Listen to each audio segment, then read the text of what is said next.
തിരുവനന്തപുരത്ത് 18-കാരൻ കുത്തേറ്റ് മരിച്ചു. തൈക്കാട് അമ്പലത്തിന് സമീപമാണ് സംഭവം.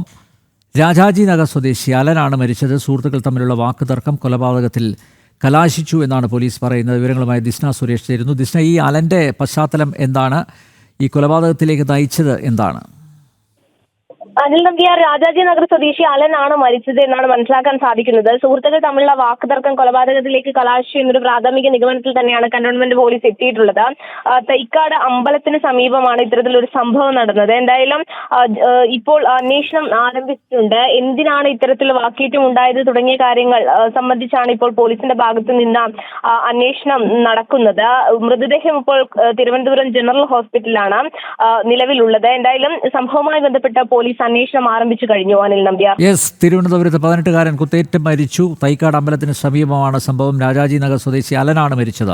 സുഹൃത്തുക്കൾ തമ്മിലുള്ള വാക്കുതർക്കം കൊലപാതകത്തിൽ കലാശിച്ചുവെന്നാണ് പോലീസ് പറയുന്നത്. ദിസ്ന സുരേഷാണ് വിവരങ്ങൾ നൽകിയത്. തിരുവനന്തപുരം വിഴിഞ്ഞം സൗത്ത് ഇന്ത്യൻ ബാങ്കിന് നേരെ വ്യാജ ബോംബ് ഭീഷണി. വിഴിഞ്ഞം മുക്കോലയിലെ ബാങ്കിലെ ഇമെയിലിലേക്കാണ് സന്ദേശം എത്തിയത്. ബാങ്കിൽ ബോംബ് സ്ക്വാഡ് പരിശോധന നടത്തുന്നു. 12 മണിയോടുകൂടിയാണ് സന്ദേശം എത്തിയത്.